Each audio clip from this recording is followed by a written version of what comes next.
শিগগিরই দেশে পূর্ণমাত্রায় বিদ্যুৎ সরবরাহ শুরু করবে আদানি। আগামী কয়েকদিনের মধ্যে ১,৬০০ মেগাওয়াটের ভারতীয় বিদ্যুৎ কেন্দ্র থেকে বাংলাদেশে পুরোদমে বিদ্যুৎ সরবরাহ করতে সম্মত হয়েছে আদানি পাওয়ার।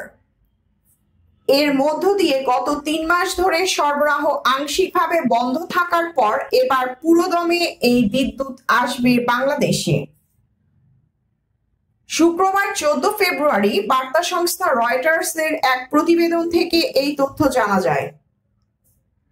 বার্তা সংস্থা রয়টার্স বলছে, পুরোদমে বিদ্যুৎ দিতে রাজি হলেও এক্ষেত্রে ছাড় ও কর সুবিধার যে অনুরোধ বাংলাদেশ থেকে করা হয়েছে তা প্রত্যাখ্যান করেছে আদানি পাওয়ার।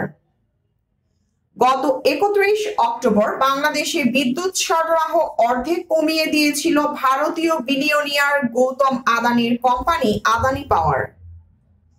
তখন বৈদেশিক মুদ্রার সংকটে ছিল বাংলাদেশ, বিল পরিশোধেও দেরি হচ্ছিল।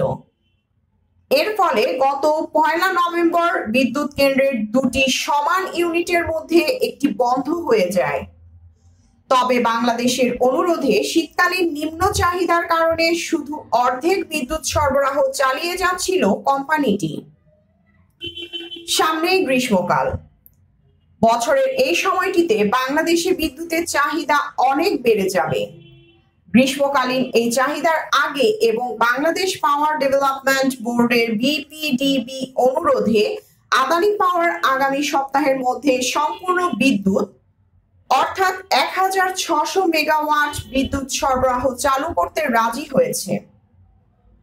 তবে বিপিডিবির আরো কিছু চাওয়া, যেমন ছাড় ও কর সুবিধা, যা কোটি কোটি ডলারের সমতুল্য হতে পারে, তা মানতে রাজি হয়নি আদানি পাওয়ার।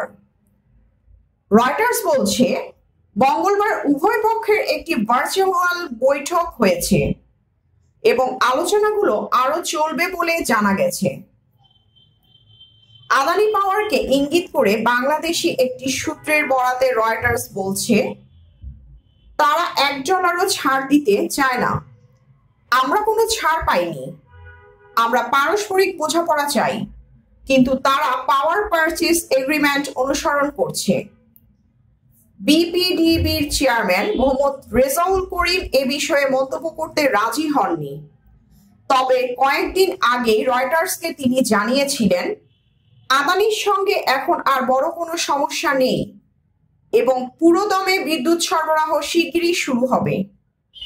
বর্তমানে আদানি পাওয়ারকে বিদ্যুৎ কেনা বাবদ প্রতি মাসে $85 মিলিয়ন বেশি পরিশোধের চেষ্টা করা হচ্ছে। এ ব্যাপারে আদানি পাওয়ারের এক মুখপাত্রের কাছে জানতে চায় রয়টার্স, তবে তিনি কোনো মন্তব্য করেননি। আন্তর্জাতিক নিউজ ডেস্ক, ভয়েস, চট্টগ্রাম।